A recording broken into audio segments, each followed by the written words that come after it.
ওয়ালাইকুম ভিউয়ার্স। আমরা এর আগে দেখেছেন 3 পার্ট মোটরের কয়েল পরানো, কিন্তু এখন দেখছেন যে এই 18 সোলারের 1000 এম্পিয়ার 10-এর মোটরের কালেকশনটা কিভাবে হয়, কোন 3টি তার কালেকশন হবে। আমরা যে প্রথমে শুরু করেছিলাম, প্রথমের যে শুরু 3টা টার্মিনাল, এই একটা এই একটা এই একটা, এই 3টা টার্মিনাল আমরা এক করে দিব।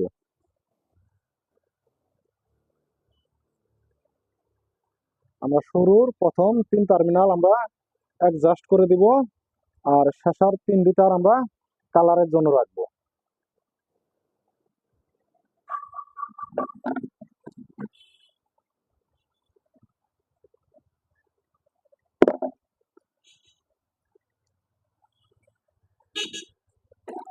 এই যে আমাদের কালার, শুরুর 3টা তার আমরা অ্যাডজাস্ট করে দিয়েছি। এখন কালার হবে এই 3টা, শেষের 3টা হবে কালার। এটা হবে হলুদ, এটা হবে সবুজ, এটা হবে নীল।